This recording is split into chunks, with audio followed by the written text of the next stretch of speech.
Oversaturation is cope. I see this all the time.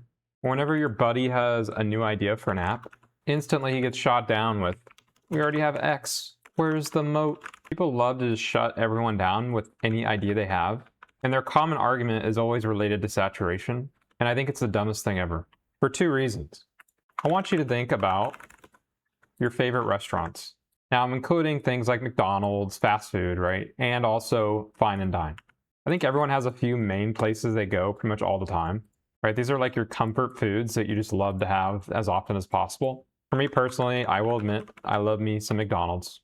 I'm also a sucker for bagels. I don't know what it is, but these two items, 99% of what I'm living on are these. But reality is you also have some sidekicks, right? Think of it's date night.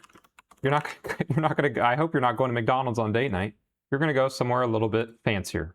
And typically these fancy places you go to, you're not gonna go to the same one, right? Whenever it's date night and you gotta schedule something, typically you're gonna go somewhere you haven't been before, right? At least once, you wanna try it out. How could this possibly relate to software? Well, let's think for a second. How much does this really differ? You have a few mains. I have a few mains. Right, there's certain websites that I use. There's certain payment processors that I use. The list will go on, but these are the mains, right? These are the ones that you will never give up. These are the ones you're using every single day. But you still have some sidekicks. I know me personally, there's certain things that when I need them, I only need it for like a short period of time. So like if I want to extract an MP4 from YouTube, I'm going to do this once and I'm probably not going to tie myself to anything. Or maybe if I'm trying to generate a meme, right? There's certain sites that take a picture and generate a meme. I might find one and go back to it, but for the most part, I'm not tied to one. And there's a lot of cases like this where you are not tied to one specific person because it's not a task you're doing every day. It's a special occasion, a date night.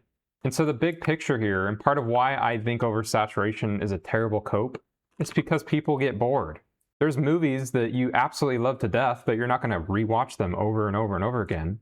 And if you do, you're going to have some, time in between. Humans, we do enjoy change sometimes, not often.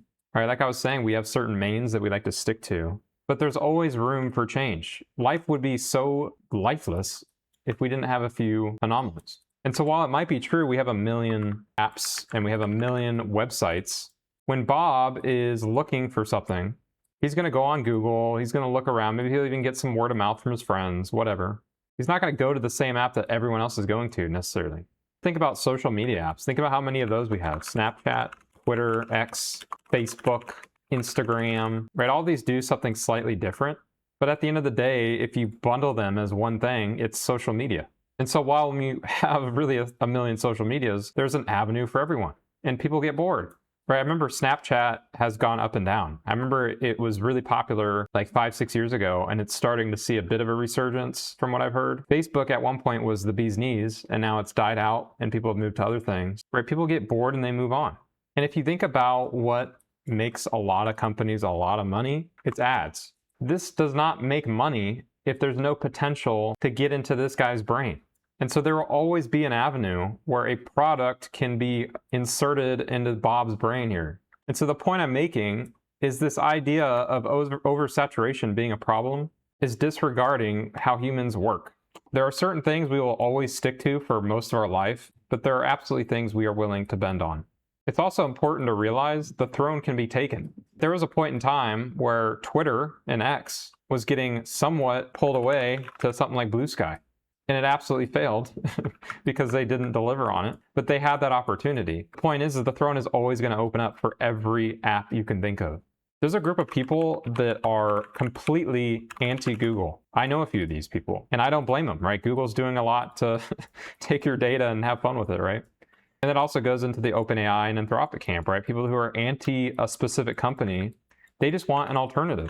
As long as your service provides what they're already getting from a Google service, but you're not Google, guess what? You just unlocked the throne. They will use your app. There's very specific niches that are hard to hit that aren't being captured by general use apps as well, right? This idea I mentioned earlier, extracting an MP4 from YouTube, right? When you think of that, you think, oh, it's solved. There's no way you could possibly squeeze in here. But guess what? As somebody who's done this a million times, if you could provide this part, I would use your app in a second, in a heartbeat.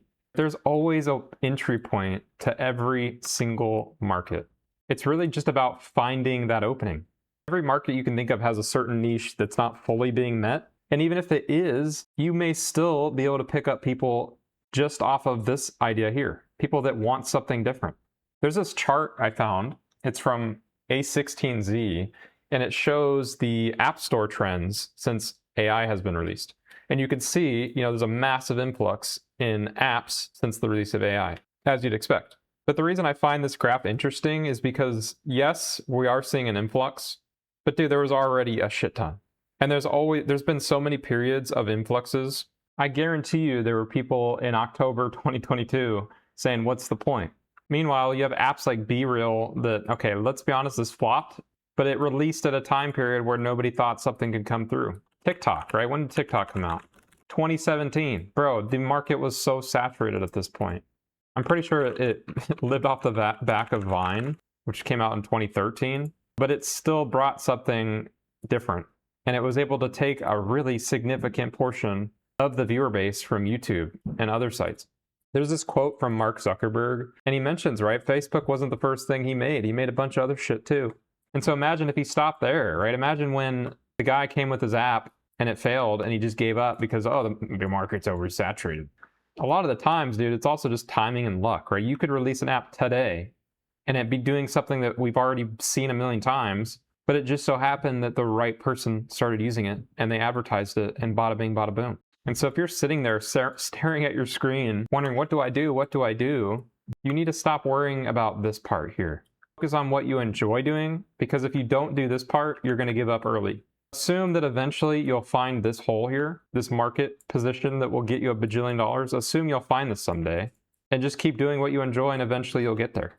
Oversaturation is an excuse to not even try, right? We're focused here on things that have already been done before.